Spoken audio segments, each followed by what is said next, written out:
ఈరోజు మనం నేర్చుకోబోతున్న అంశం దేవుడిచ్చు జీతము. మరి ఈ భూమి మీద ఎంతోమంది యజమానులు వారి దగ్గర పనిచేస్తున్నటువంటి వారికి జీతాలు ఇస్తూ ఉంటారండి. పొలంలో పనిచేసే వారికి రోజు కూలీలు, అలాగే కొంతమందికి వారానికి వేతనాలు, కొంతమందికి నెలకి వేతనాలు ఇవ్వడం అనేటువంటిది జరుగుతూ ఉంటుందండి. అలాగే మరి స్కూల్స్లో పనిచేసినటువంటి వారికి, కొన్ని రకాలైనటువంటి కంపెనీల్లో పనిచేసినటువంటి వారికి జీతం అనేటువంటిది ఇవ్వడం జరుగుతూ ఉంటుంది. అది నెలకొకసారి వాళ్ళకి జీతం అనేటువంటిది ఇవ్వడం జరుగుతూ ఉంటుందండి. అయితే భూమి మీద ఒక మనిషి పని చేస్తున్నటువంటి ఆ పనికి ప్రతిఫలంగా ఇచ్చేదే జీతం. అతను పని చేసినటువంటి దినాలు లెక్కించి ఒక నెలలో ఎన్ని రోజులు పని చేశాడో, ఎన్ని రోజులు కంపెనీకి వచ్చాడో, ఎన్ని రోజులు ఆ యజమానుడు ఇచ్చినటువంటి పనిని చేశాడో ఆ రోజులన్నింటినీ కూడా లెక్కించి జీతం అనేటువంటిది ఇవ్వడం జరుగుతూ ఉంటుందండి. పని చేసిన దాన్ని బట్టే మనిషికి జీతం ఇవ్వడం అనేటువంటి జరుగుతూ ఉంటుంది. ఒక వ్యక్తి నెలలో 30 రోజులు పనిచేస్తే నెల జీతాన్ని పొందుకుంటాడు. ఒకవేళ 25 రోజులే పనిచేస్తే, 20 రోజులే పనిచేస్తే, 10 రోజులే పనిచేస్తే ఆ పని చేసిన దినాలకు అనుగుణంగా జీతం అనేటువంటిది ఇవ్వడం జరుగుతూ ఉంటుందండి. అంటే నువ్వు ఎంత పని చేస్తే అంత జీతం వస్తుంది. నువ్వు ఎక్కువ పని చేస్తే ఎక్కువ జీతం వస్తుంది, తక్కువ పని చేస్తే తక్కువ జీతం వస్తుంది. కాబట్టి మరి మనుషులు పనిచేసినటువంటి ఆ పనికి అనుగుణంగా యజమానులు లేదా సంస్థకు చెందినటువంటి వారు లేదా కంపెనీ యొక్క యజమానులు జీతం అనేటువంటిది ఇస్తూ ఉంటారండి. మరి దేవుడు కూడా మనుషులకి జీతం ఇస్తాను అంటూ ఉన్నాడండి. మరి మనుషులు ఇచ్చేటువంటి జీతం అయితే ధనము.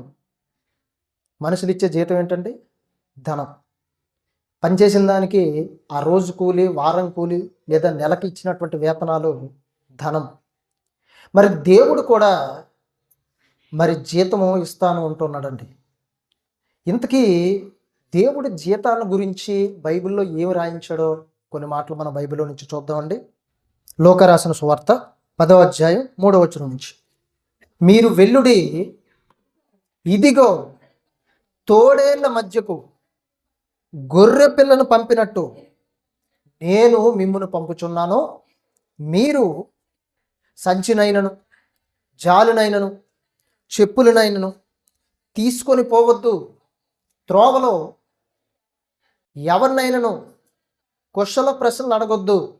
మీరు ఏ ఇంటినైనా ప్రవేశించినప్పుడు ఈ ఇంటికి సమాధానము కలుగునుగాకని మొదట చెప్పుడి. సమాధాన పాత్రుడు అక్కడ ఉండిన ఎడల మీ సమాధానం అతని మీద నిలుచును, లేని ఎడల అది మీకు తిరిగి వచ్చును. మీరు వారు మీకు ఇచ్చు పదార్థములు తినుచు త్రాగుచు ఆ ఇంటిలోనే ఉండుడి. పనివాడు జీతమునకు పాత్రుడు అని చెప్పాడు. చూడండి, ఇక్కడ మనం చూసినట్లయితే యేసుక్రీస్తు ప్రభువారు తన దగ్గర ఉన్నటువంటి శిష్యులు మాత్రమే కాకుండా ఇంకా 70 మందిని ఏర్పాటు చేసి శిష్యుల్ని అనేక గ్రామాలకి సువార్త పరినిమిత్తం వాక్యాన్ని బోధించడానికి పంపించినప్పుడు వాళ్ళకి ఏం చెప్పాడంటే, ఇదిగో తోడేళ్ల మధ్యకు గొర్రె పిల్లలు పంపేటట్లు నేను మిమ్మల్ని పంపుతున్నాను. మీరు సంచినైనా, జాలనైనా, చెప్పులైనా తీసుకెళ్ళవద్దు. దానిలో ఎవరిని కుశల ప్రశ్నలు అడగొద్దు. మీరు ఏ ఇంట్లోనైతే మొదట ప్రవేశిస్తారో ఆ ఇంటికి సమాధానం కలుగునుగా కానీ చెప్పండి. మొదట చెప్పండి. ఒకవేళ సమాధాన పాత్రుడు అక్కడ ఉంటే ఆ సమాధానం అతని మీద నిలుస్తుంది. ఒకవేళ సమాధాన పాత్రుడు అక్కడ లేకపోతే ఆ సమాధానం మీకే తిరిగి వచ్చేస్తుంది. ఎవరైనా మిమ్మల్ని ఇంట్లోకి చేర్చుకుంటే ఆ ఇంట్లో ఉండి వాళ్ళు ఇచ్చింది తిని త్రాగి ఏంటండి? ఆ ఇంట్లోనే ఉండండి. పనివాడు తన జీతమునకు పాత్రుడు. అంటే దేవుడు తన పని కొరకు ఈ 70 మందిని కూడా ఏర్పాటు చేసుకొని సువార్త పని కొరకు ఆయా గ్రామాలు పంపిస్తూ, మరి ఎవరైతే సువార్తను అంగీకరించి, ప్రభువుని అంగీకరించి, వాక్యాన్ని అంగీకరించి మిమ్మల్ని చేర్చుకుంటారో ఆ ఇంటికి సమాధానం కలుగునుగాక అని చెప్పండి. నిజంగా ఆ వ్యక్తి మిమ్మల్ని చేర్చుకున్నాడంటే, ఇదిగో సమాధాన పాత్రుడు లేదా సమాధానకర్త అయినటువంటి నేను అక్కడ ఉంటాను కనుక ఆ సమాధానం అతని మీద నిలుస్తుంది. ఒకవేళ అతను వద్దనుకుంటే సమాధానం మీకే తిరిగి వచ్చేస్తుంది. ఎవరైతే మిమ్మల్ని చేర్చుకుంటారో వాళ్ళు ఇచ్చింది తినండి, వాళ్ళు పెట్టింది తినండి, వాళ్ళు ఇచ్చింది త్రాగండి, ఆ ఇంట్లో ఉండండి. ఎందుకనంటే పనివాడు జీతమునకు పాత్రుడు. ఇదిగో మీరు నా పని చేస్తున్నారు కనుక నేను ఈ జీతాన్ని మీకు ఇస్తున్నాను. మీరు సువార్త ప్రకటిస్తున్నారు కనుక, వాక్యాన్ని బోధిస్తున్నారు కనుక, ఎవరి మీద మీరు ఆధారపడటం లేదు కనుక ఇదిగో నేను మీకు జీతాన్ని ఇస్తున్నాను. పనివాడి జీతానికి పాత్రుడు. మీరు నా పని చేస్తున్నారు కనుక ఈ జీతాన్ని నేను మీకు ఇస్తున్నాను అని చెప్పాడండి. ఈ జీతాన్ని నేను మీకు ఇస్తున్నాను, ఈ జీతాన్ని మీకు నేను ఇస్తున్నాను అని చెప్పాడండి. ఇంకొక సందర్భాన్ని కూడా చూద్దామండి. ప్రకటన గ్రంథం 22వ అధ్యాయం 10వ వచనం నుంచి 12వ వచనం వరకు. మరియు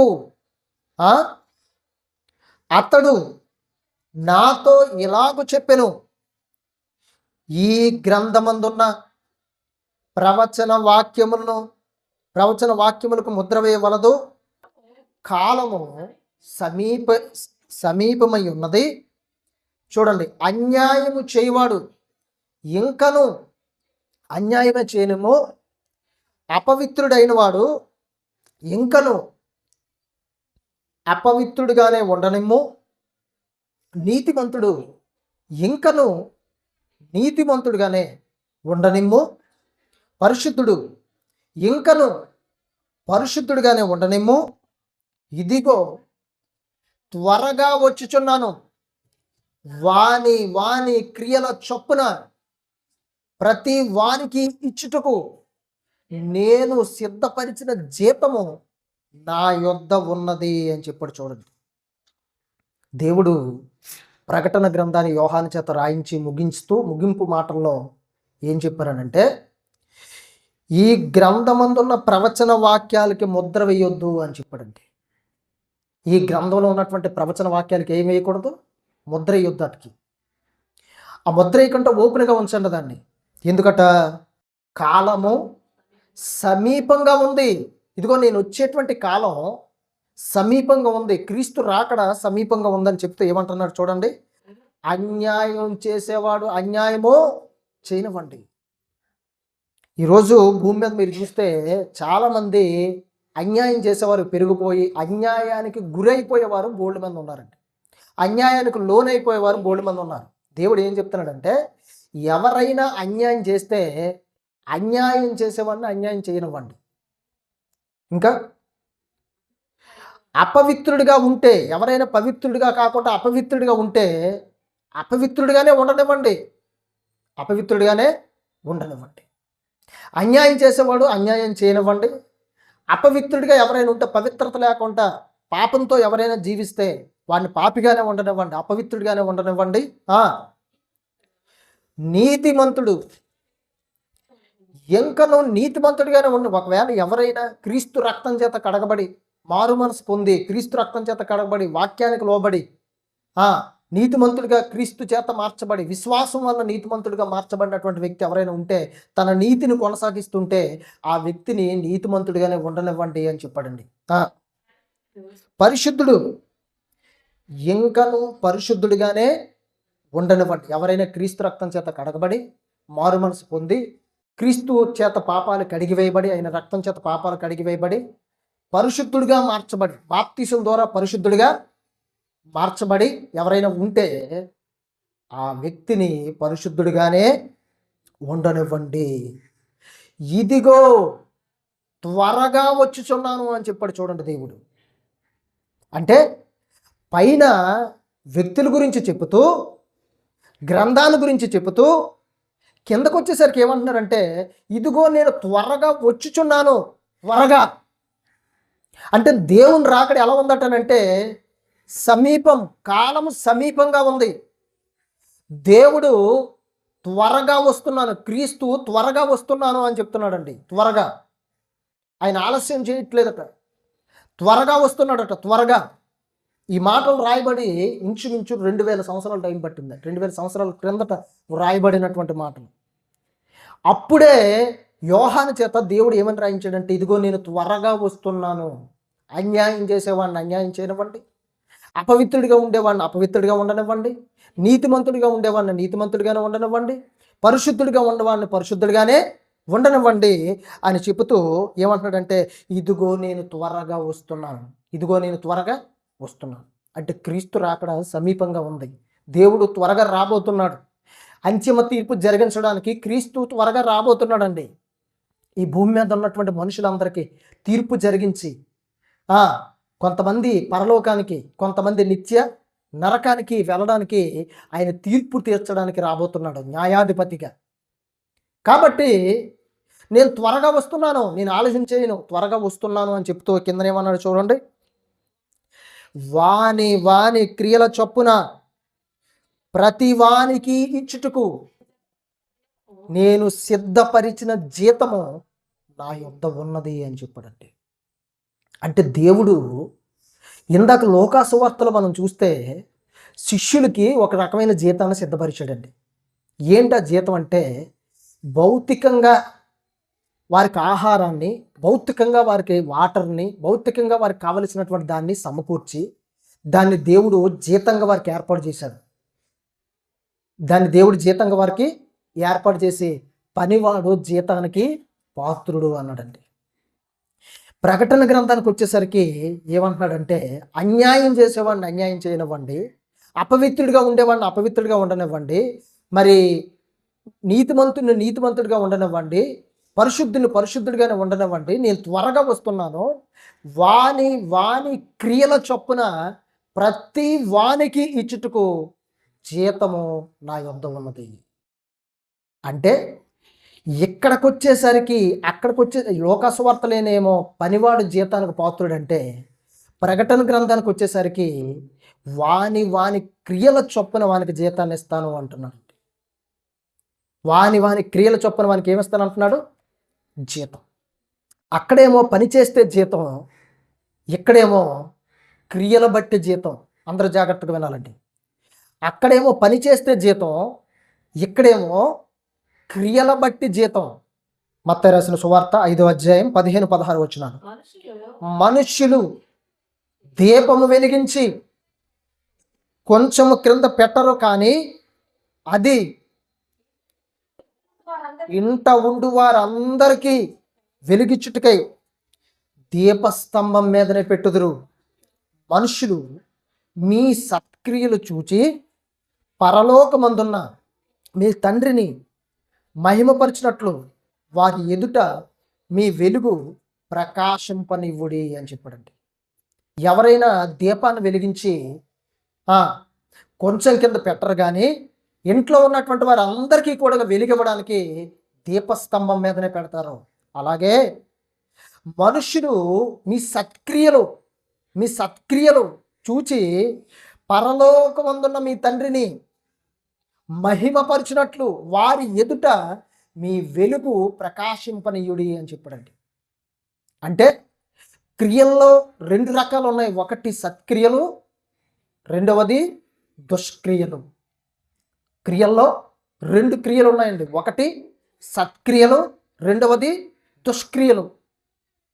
సత్క్రియలు అనగా దేవుణ్ణి సంతోషపెట్టేవి, దేవుని మహిమ తీసుకొచ్చేవి, నీ ద్వారా దేవునికి ఘనత తీసుకొచ్చేవి, నీ ద్వారా దేవునికి అనేక మంది దేవుని స్తుతించేవిగా చేసేవి. దుష్క్రియలు అంటే నీ ద్వారా దేవునికి అవమానాన్ని కలుగు చేసేవి, నిన్ను నరకానికి తీసుకొని వెళ్ళేవి, దేవుడి దగ్గర నుంచి నిన్ను దూరము చేసేసేవి దుష్క్రియలు, దుష్టక్రియలు. అంటే సత్క్రియలు అనగా మంచి క్రియలు, దుష్క్రియలు అనగా చెడ్డ క్రియలు.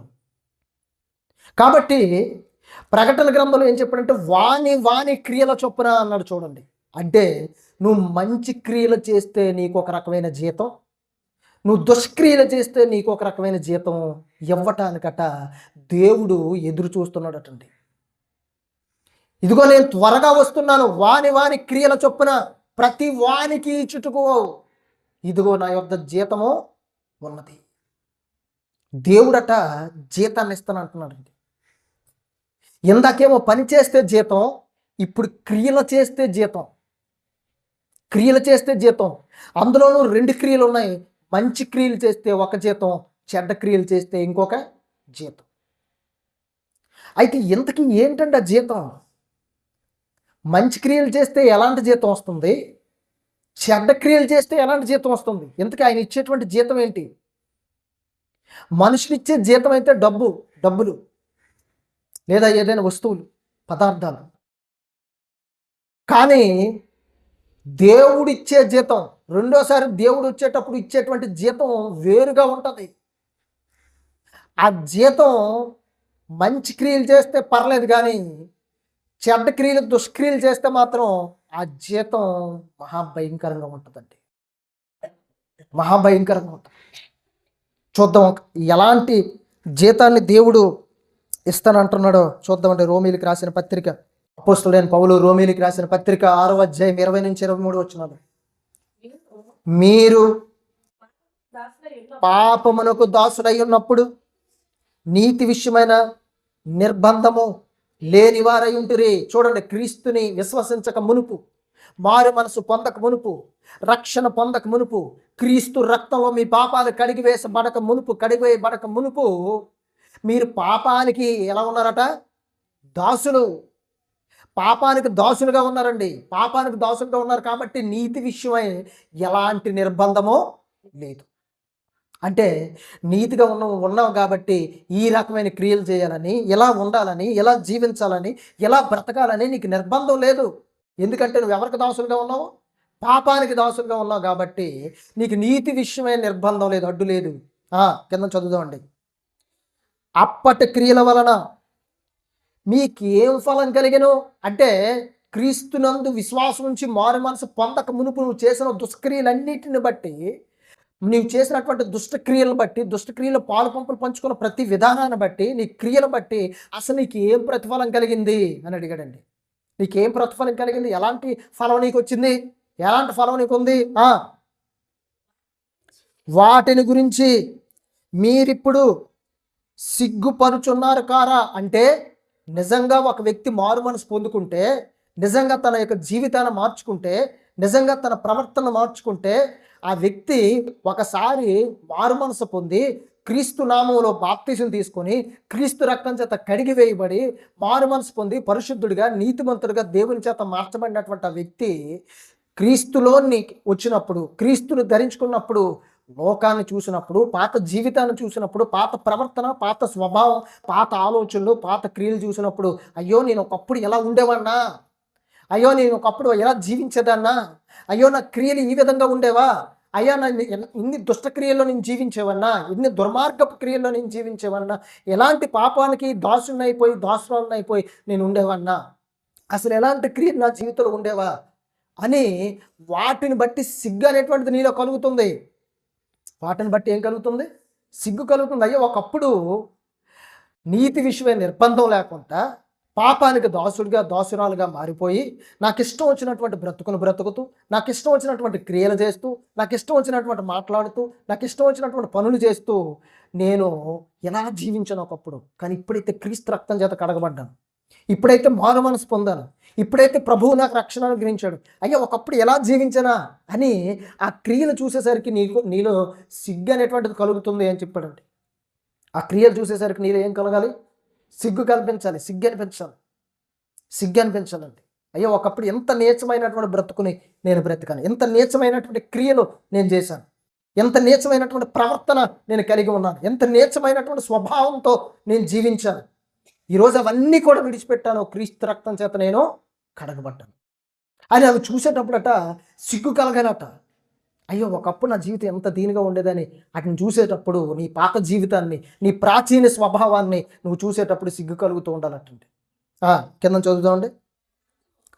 వాటి అంతము మరణమే. ఒకవేళ నువ్వు అలాగే అందులోనే జీవించు, నువ్వు అందులోనే బ్రతికి దుష్టక్రియల్లో ఉంటూ నీ క్రియలు మార్చుకోకుండా, నీ జీవితాన్ని మార్చుకోకుండా, నీ ప్రవర్తన మార్చుకోకుండా, నీ స్వభావాన్ని మార్చుకోకుండా అలాగే అందులోనే నువ్వు ఉండి జీవించి చచ్చిపోతే, రక్షణ అనేటువంటిది నీకు లేకపోతే, మారు మనసు అనేటువంటిది నీకు లేకపోతే, వాటి చిట్ట చివరి ప్రతిఫలం ఏంటో తెలుసా? మరణం. కింద చదువుతామండి 22 వచ్చు 22 వచ్చు. అయినను ఇప్పుడు పాపము నుండి విమోచింపబడి దేవునికి దాసులైనందున పరిశుద్ధత కలుగుటే మీకు ఫలము అన్నాడు. చూడండి, ఇంతకు ముందేమో పాపానికి దాసులుగా ఉంటే ఇప్పుడేమో పాపాల నుండి నీకు విమోచన వచ్చింది, విడుదల వచ్చింది. యేసుక్రీస్తు రక్తం ద్వారా పాపాల నుండి నీకేం కలిగింది? విమోచన, విడుదల కలిగింది. ఇప్పటికి ఎవరికి దాసులుగా మారిపోయారో తెలుసా? దేవునికి దాసుడివి. అంటే ఒకసారి నువ్వు బాప్తిసం తీసుకున్నావంటే నువ్వు ఏమని అర్థం చేసుకోవాలంటే, నేను దేవునికి దాసుడిని, దాసురాల్ని, నా ప్రభువుకి నేను దాసుడిని, నా ప్రభువుకి నేను దాసురాల్ని. ఇంతకుముందు పాపానికి దాసుడిని, పాపానికి దాసురాల్ని, కానీ ఇప్పుడు నా ప్రభువుకి నేను దాసుడిని, నా ప్రభువుకి నేను దాసురాల్ని అని నీలో ఒక అవగాహన రావాలి. ఇంతకుముందు పాపానికి దాసుడు అంటే అర్థం ఏంటంటే యజమానుడు, దాసుడు. పాపం అప్పుడు ఎవరు నీకు? పాపం ఎవరు? యజమానుడు. నువ్వు దాసివి, దాసురాలవి, దాసుడివి.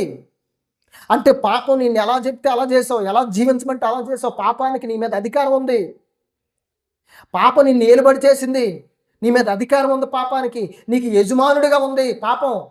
కానీ ఒకసారి నువ్వు మారు మనసు పొంది నీ పాపాలన్నీ కూడా విడిచిపెట్టి క్రీస్తు రక్తంలో నీ పాపాలకు బాప్తీసులో కడిగి వేసుకున్న తర్వాత, మారు మనసు పొంది క్రీస్తు రక్తం చేత నీ ప్రతి దోషాన్ని, పాపాన్ని కడిగి వేసుకున్న తర్వాత, ఇప్పుడు నువ్వు ఎవరికి దాసుడిగా, దాసురాలుగా మార్చబడ్డావో తెలుసా?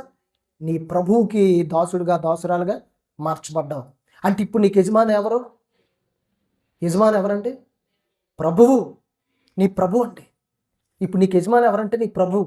ఇంతకుముందు నీకు యజమాని ఎవరు? పాపం. ఇప్పుడు నీ యజమాని ఎవరంటే ప్రభువు.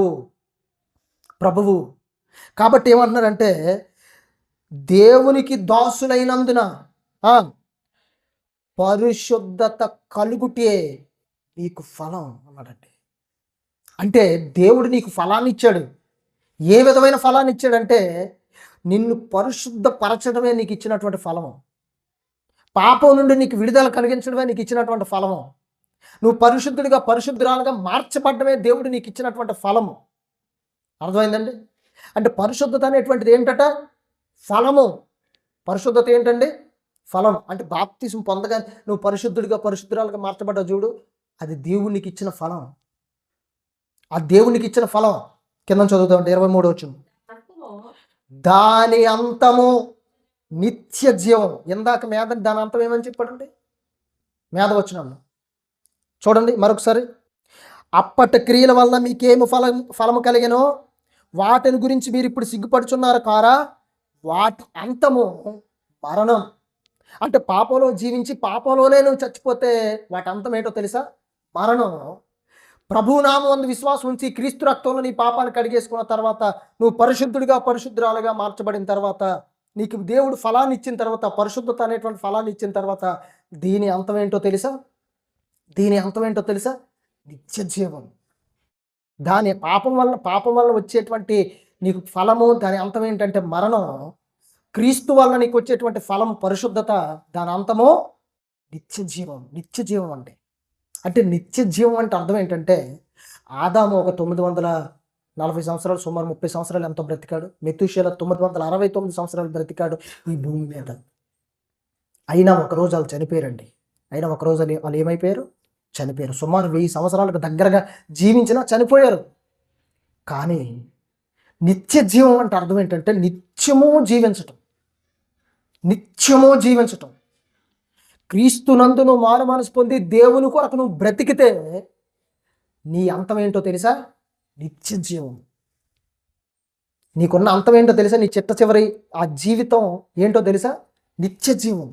అంటే ఎల్లప్పుడూ బ్రతుకుతావు, ఎల్లప్పుడూ జీవిస్తావు. చావు లేని జీవితాన్ని దేవుడు నీకు ఇవ్వబోతున్నాడండి. నిత్య జీవాన్ని నీకు ఇవ్వబోతున్నాడు. క్రీస్తు ద్వారా నిత్య జీవం నీకు ఇవ్వబోతున్నాడండి దేవుడు. భూమి మీద నిత్య జీవం లేదు. భూమి మీద ఏదో ఒక రోజు నువ్వు చచ్చిపోవలసిందే. నీ శరీరం మట్టిలో కుళ్ళిపోవలసిందే. కానీ ఒకరోజు ప్రభువు రాబోతున్నాడు. నీకు ఆయన పరిశుద్ధత అనే ఫలాన్ని ఇచ్చాడు. ఆ ఫలాన్ని ఇచ్చి దేవుడు దాని అంతాన్ని ఏమని చూపించాడంటే, ఇదిగో నువ్వు దేవుని కొరకు జీవిస్తే దాని అంతము నిత్య జీవం. పరిశుద్ధంగా నువ్వు బ్రతికితే, మంచి క్రియలు చేస్తే దీని అంతము లేదా దీని జీతం ఏంటో తెలుసా? నిత్య జీవం.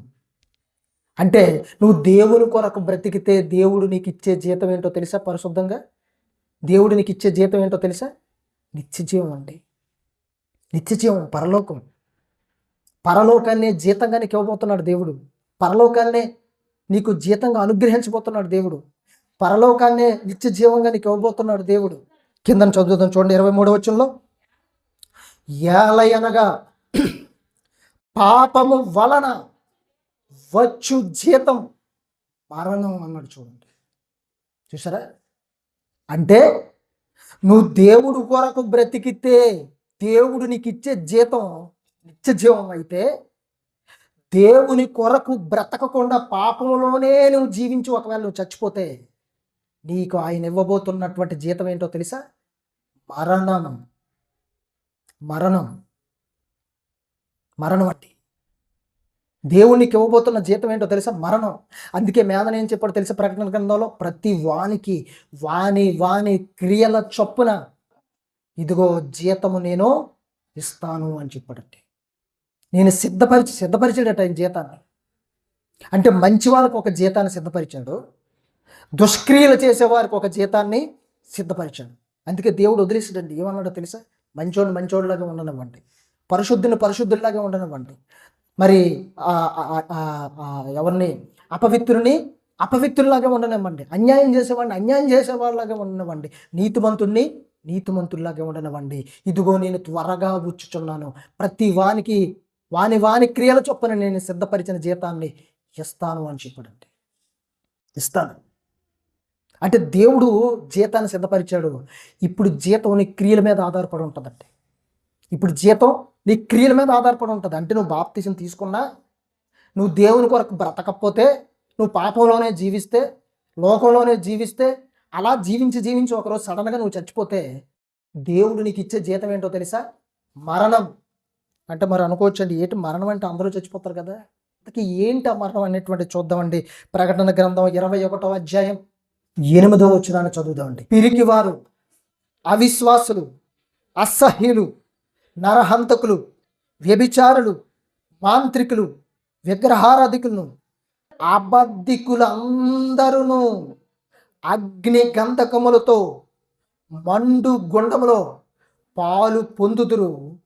ఇది రెండవ మరణం అని చెప్పాడండి. అంటే మొదటి మరణం నీకు పాపం మీ అపరాధముల చేత పాపముల చేత మీరు చచ్చిన వారై ఉండగా, అంటే మొదటి మరణం నీకు ఎలాగొచ్చింది? పాపాల బట్టి వచ్చింది. పాపంలో నువ్వు చచ్చిపోయావు. క్రీస్తు తండ్రి తన కుమారుడైన క్రీస్తు ద్వారా మరలా నిన్ను ఏం చేశాడు? తిరిగి బ్రతికించుకున్నాడు. ఇప్పుడు రెండో మరణం ఏంటో తెలుసా? పిరికివారు, అవిశ్వాసులు, అసహ్యులు, నరహంతకులు, వ్యభిచారులు, మాంత్రికులు, విగ్రహారాధికులను, అబద్ధికులు అందరూ అగ్ని గంధకములతో మండు గుండములో పాలు పొందుదురు. ఇది రెండవ మరణం అని చెప్పాడు. ఇది రెండవ మరణం. అంటే దేవుడిచ్చే జీతం ఏంటో తెలుసా? పాపం వలన వచ్చే జీతము మరణం. మరణం అనేటువంటిది ఈక్వల్ టు ఏంటో తెలుసా? నరకం. మరణం ఈక్వల్ టు నరకం అండి. ఎలాంటి నరకం అంటే అది మేదం చెప్పాడు చూడండి. అగ్ని గంధకములతో మండు గుండములో పాలు పొందుదురు. అగ్ని గంధకములతో మండు గుండములో పాలు పొందుదురు. ఇది రెండవ మరణం అన్నట్టు. అంటే దేవుడు జీతాన్ని సిద్ధపరిచాడు. ఒక జీతమేమో నిత్య జీవం అయితే, ఇంకొక జీతం ఏంటో తెలుసా? నరకం అండి. నరకం.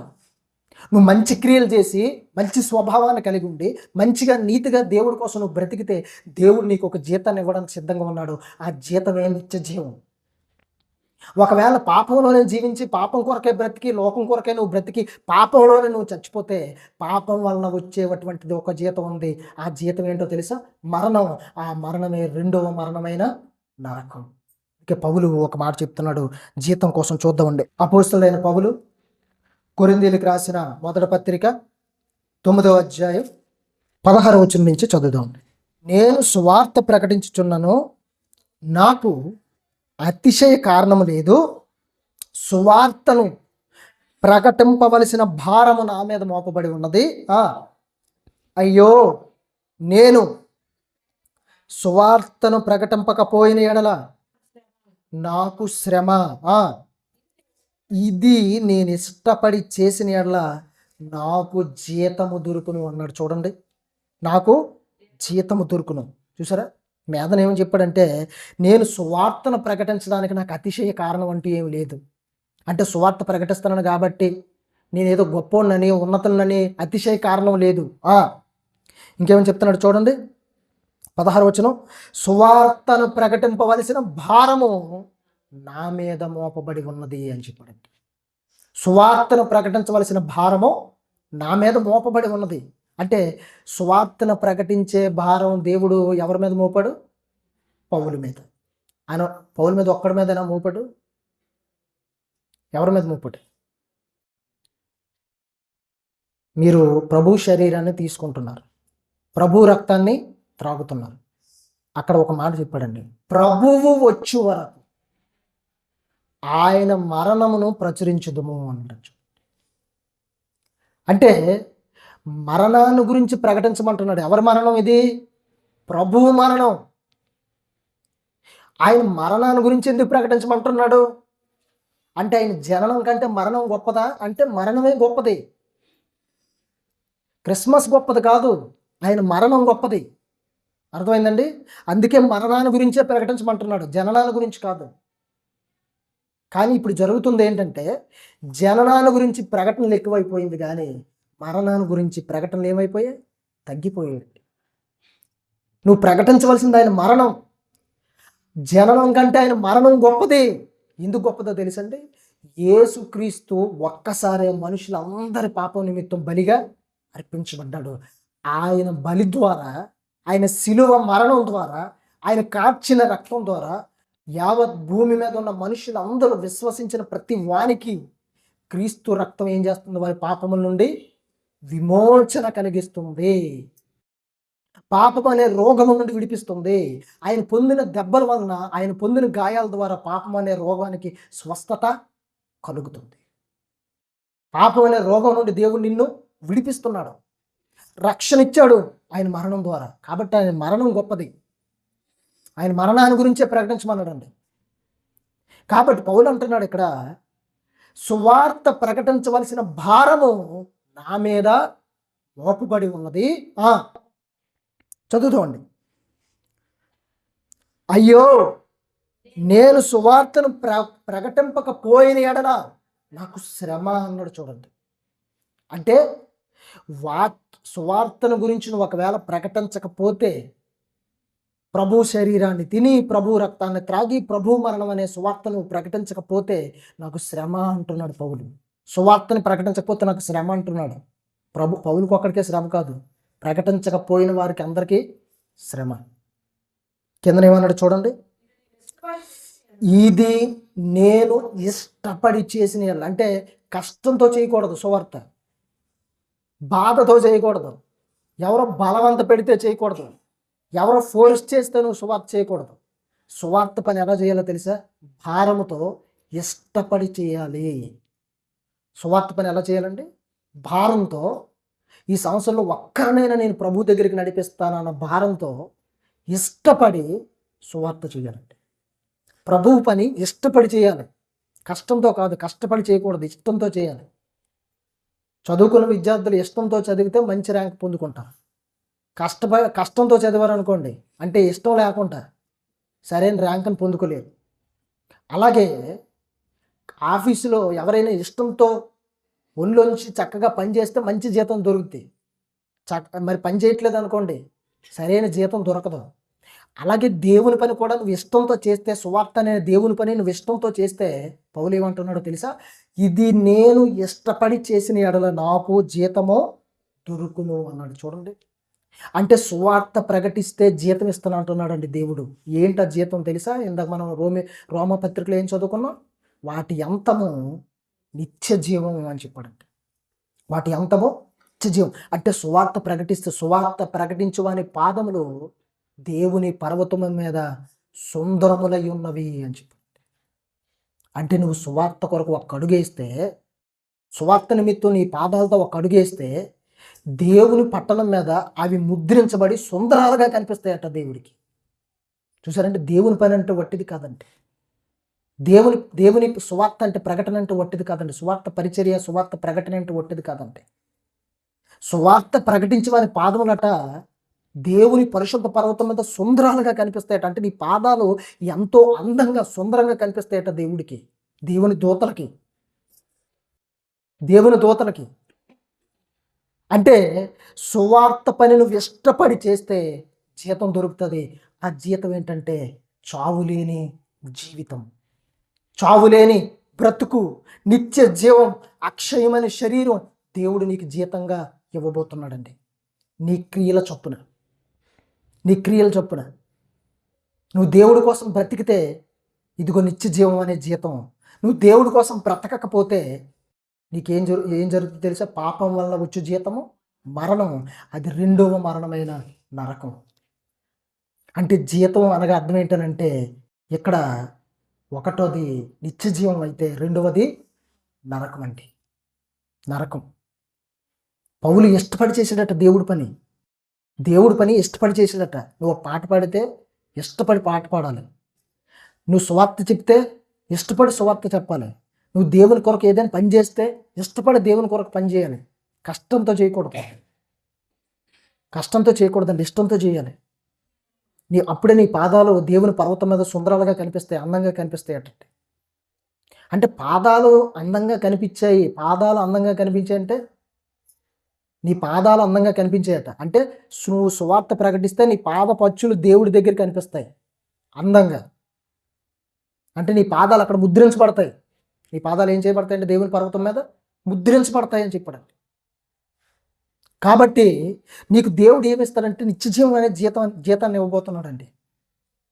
వాని క్రియల చొప్పున అన్నాడండి. వాని క్రియల చొప్పున అంటే భూమి మీద జీవించినటువంటి నీవు దేవుని కొరకు బ్రతికి మంచి క్రియలు చేసి, సత్క్రియలు చేసి, నీ క్రియల ద్వారా దేవుని మహిమ తెచ్చే విధంగా నువ్వు జీవిస్తే, మరి నీ క్రియల ద్వారా సంఘం అభివృద్ధి చెందితే, నీ క్రియల ద్వారా అనేక మంది బలపరచబడితే, నీ క్రియల ద్వారా దేవునికి ఘనత కలిగితే, మంచి క్రియలు నువ్వు చేస్తే, ఇదిగో దేవుడు తన జీతాన్ని నీకు ఇవ్వడానికి ఆయన త్వరగా వస్తూ ఉన్నాడండి.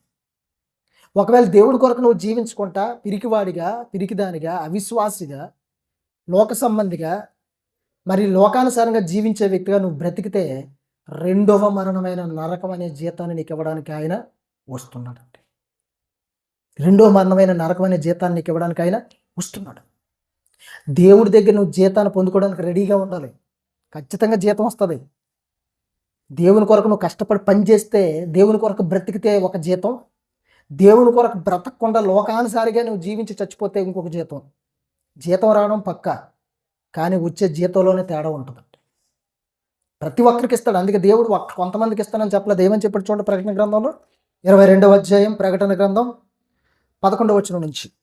అన్యాయము చేయవాడు ఇంకనూ అన్యాయమే చేయనిమ్మో, అపవిత్రుడైన వాడు ఇంకా అపవిత్రుడిగానే ఉండనిమ్మో, నీతిమంతుడు ఇంకనూ నీతిమంతుడిగానే ఉండనిమ్మో, పరిశుద్ధుడు ఇంకనూ పరిశుద్ధుడిగానే ఉండనిమ్మో, ఇదిగో త్వరగా వచ్చుచున్నాను. దేవుడు ఎందుకంటే త్వరగా వస్తున్నాడట? జీతం ఇవ్వడానికి వస్తున్నాడట. త్వరగా జీతం ఇచ్చేయడానికి వస్తున్నాడు. ఆయన జీతాలు ఇచ్చేయడానికి వస్తున్నాడండి త్వరగా.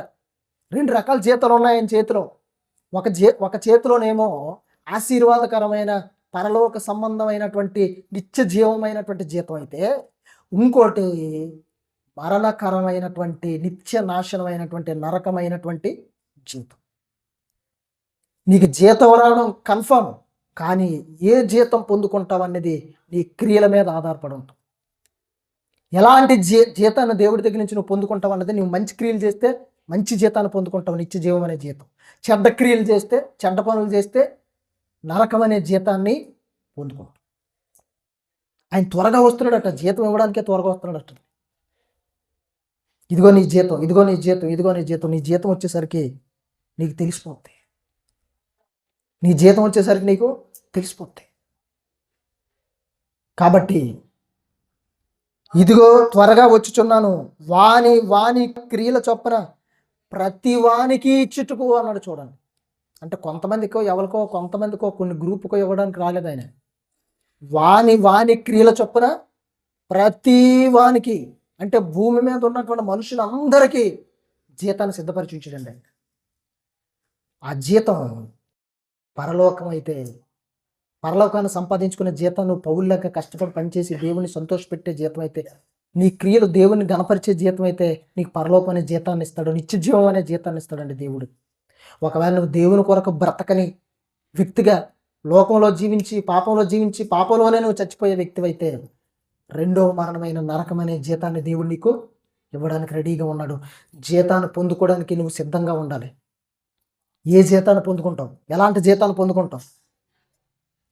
ఎలాంటి జీతాన్ని, ఎలాంటి వేజెస్ పొందుకుంటావు దేవుడి దగ్గర నుంచి? మంచి జీతాన్ని పొందుకునే వ్యక్తిగా నువ్వు ఉంటే పరలోకం. మంచి జీతాన్ని పొందుకోకుండా నీ క్రియల దుష్ట క్రియలో పాలు పంపులు పొంది అనుక్షణం దుష్టుడిగా, అనుక్షణం దుష్ట ఆలోచనలు కలిగి నువ్వు జీవిస్తే ఖచ్చితంగా ఒకరోజు చచ్చి నరకానికి వెళ్ళిపోతావు.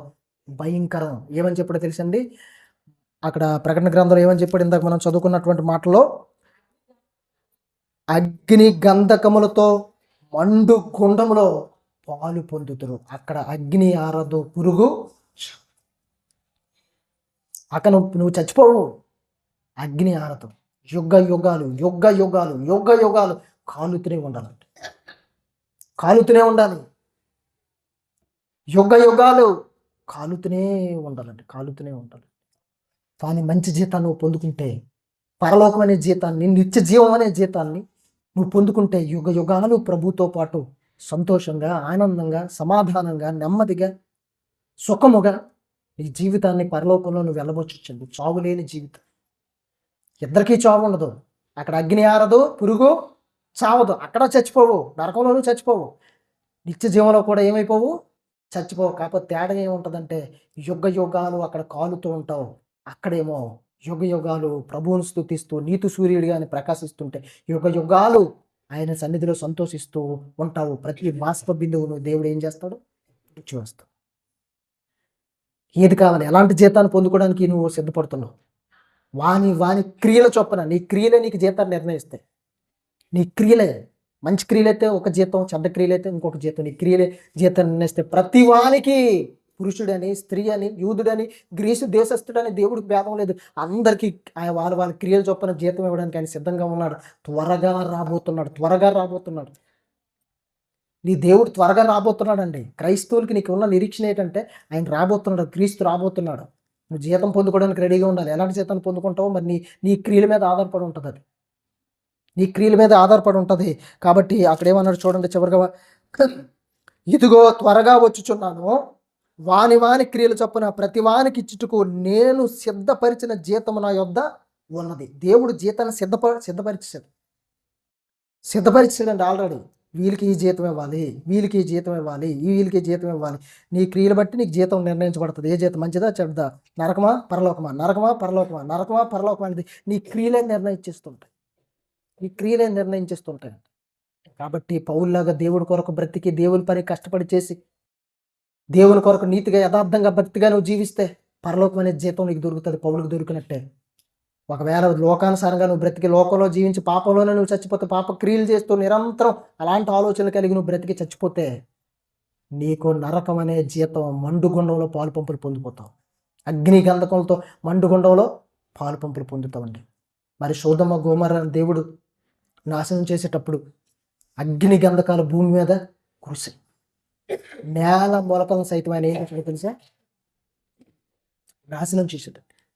అంటే నేల మొలకలు అంటే, నేల మీద మొలిచేటువంటి చిన్న మొలక కూడా నేల మీద మొలవడేటట్టు మొత్తం నాశనం అయిపోయింది. మొత్తం అంటే ఆకాశం నుండి పడేటువంటి అగ్ని గంధకాలే అలాగుంటాయి. కొన్ని కోట్ల సంవత్సరాల నుంచి దేవుడు సిద్ధపరిచినటువంటి నరకం ఎలా ఉంటుందో ఒకసారి ఆలోచించి. ధనవంతుడు ఆత్మ, తండ్రివైన అబ్రహామా, ఈ మంటల్లో నేను వేదన తట్టుకోలేకపోతున్నానని కేకలు వేస్తున్నాడు. ఆ లాజర్ను పంపించి ఒక్క నీటి బొట్టు నా నాలుక మీద వేయమనండి, ఇక నేను యాతన పడుతున్నాను, ఈ అగ్ని జ్వాలలో నేను తాళలేకపోతున్నాను అంటున్నాడండి. ఆత్మగా ఉన్నటువంటి ధనవంతుడే అలా కేకలేస్తుంటే రేపొద్దున శరీరాన్ని కలిగి శరీరంతో పాటు అదే నరకలోకి మళ్ళీ వెళ్ళేటప్పుడు ఎంత భయంకరంగా ఉంటుందో ఒకసారి ఆలోచించండి. లాజరేమో దేవుని కొరకు బ్రతికి మంచి జీతాన్ని పొందుకొని పరదైసులో పిల్లడు. ధనవంతుడేమో తనకిష్టమైనటువంటి బ్రతుకును బ్రతికి తన క్రియలు బట్టి నరకం అనే జీతాన్ని పొందుకొని, పాపం అనే జీతాన్ని, పాపం వల్ల వచ్చు జీతం అనేటువంటి నరకాన్ని లేదా మరణాన్ని పొందుకొని నరకం అనే రెండవ మరణంలోనికి వెళ్ళిపోయాడండి. ఇద్దరికీ జీతాలు నిర్ణయించాడు దేవుడు. భూమి మీద ఉన్నప్పుడే ఇద్దరికీ జీతాలు నిర్ణయించాడు. ధనవంతుడికి ఒక జీతం, లాజరుకి ఒక జీతం. లాజరు పొందుకున్న జీతం భూమి మీద పేదవాడిగా, రోగిగా, ఆహారం లేనివాడిగా, వస్త్రాలు లేనివాడిగా జీవించాడేమో కానీ దేవుని కొరకు బ్రతికాడండి. కాబట్టి మంచి జీతాన్ని పొందుకున్నాడు. ధనవంతుడికి అన్నీ ఉన్నాయి, ఓదారంగ వస్త్రాలు ఉన్నాయి, మంచి ఇల్లు ఉంది, పరపతి ఉంది, అన్నీ ఉన్నాయి. కానీ తనకిష్టమైన బ్రతుకును బ్రతికాడు గనుక, దేవునికి ఇష్టమైన బ్రతుకును బ్రతకలేదు గనుక, తన సొంత క్రియలు దుష్క్రియలు చేశాడు గనుక ఏం చేశాడో తెలుసా? దేవుడు రెండవ మరణమైనటువంటి నరకం అనే జీతాన్ని ధనవంతుడికి ఇచ్చేశాడు. లాజరు దేవుని కొరకు భూమి మీద మంచిగా బ్రతికాడు గనక పరదైసులో అబ్రహాము రొమ్మున ఆనుకొని నెమ్మది పొందుతున్నాడండి. జీతాన్ని పొందించుకున్నారు. క్రీస్తు వచ్చేటప్పుడు తీర్పులో ఒకవేళ బ్రతుకుంటే అప్పుడు జీతం నిర్ణయించబడుతుంది, లేదా జీతాన్ని నిర్ణయించాలి. ఆల్రెడీ పాస్ అయిపోద్ది జీతం, ఆటోమేటిక్గా నీ అకౌంట్లోకి వెళ్ళిపోద్ది. నువ్వు చనిపోయిన వెంటనే జీతం నిర్ణయించేస్తాడు దేవుడు. నువ్వు బ్రతుకున్నప్పుడే జీతం నిర్ణయం సిద్ధపరిచాడు అక్కడ. నువ్వు చనిపోగానే జీతాన్ని రిలీజ్ చేస్తాడు ఆయన. అంటే ఏంటి? దేవుని కొరకు నువ్వు బ్రతికితే పరదేశంలోకి వెళ్ళిపోతావు. దేవుని కొరకు బ్రతకకుండా భూమి మీద నీకు ఇష్టమైన బ్రతుకు నువ్వు బ్రతికి దేవుని గణపరచలేని స్థితిలో దుష్క్రియల్లో నువ్వు పాలు పంపలు పొంది జీవిస్తే నీకు ఇంకొక జీతాన్ని ఇస్తాడు. ఆ జీతంతో నువ్వు ఎక్కడికి వెళ్ళిపోతావు? రెండవ మరణమైన నరకంలోకి వెళ్ళిపోతావు అండి. ఈ భూమి మీద ఉన్నప్పుడే నువ్వు నిర్ణయించు. భూమి మీద ఉన్నప్పుడే దేవుని కొరకు బ్రతకడానికి నువ్వు సిద్ధపాటు చేసుకోవాలి. ఇదిగో దేవుడు త్వరగా రాబోతున్నాడని, నేను కూడా సిద్ధంగా ఉండాలని, మంచి జీతాన్ని పొందుకొని పరలోకానికి వెళ్ళాలని, మంచి క్రియలు చేయాలని, నీతిగా దేవుడి కోసం బ్రతకాలని, భక్తిగా దేవుడి కోసం బ్రతకాలని, యథార్థంగా దేవుడి కోసం బ్రతకాలని, ప్రార్థన విశ్వాసం కలిగి ప్రేమ కలిగి దేవుని సన్నిధిలో నేను జీవించాలని, నా క్రియల ద్వారా దేవుడు గణపరచబడాలని ముందుగానే నువ్వు సిద్ధపడి దేవుని కోసం బ్రతికితే నువ్వు చనిపోయినప్పుడు దేవుడు నీకు జీతాన్ని ఇచ్చి పరదైసులోకి పంపిస్తాడు. అలా కాకుండా నామకార్థ క్రైస్తవుడిగా క్రైస్తవురాలుగా ఉంటూ దేవుని కొరకు జీవించుకుంటా, ఏదో నమ్ముకున్నాంలే వెళ్తున్నాంలే అన్నట్టు నువ్వు ఉండి దేవుని కొరకు జీవించుకుంటా, నీ దేవుని కొరకు మంచి క్రియలు చేయకుండా నువ్వు ఒకరోజు చచ్చిపోతే పాపం వల్ల వచ్చి జీతము మరణం. ఆ మరణం రెండవ మరణమైన నరకం. ఏది కావాలో నువ్వే డిసైడ్ చేసుకో. దేవుడి జీతం ఇవ్వడానికి త్వరగా రాబోతున్నాడు.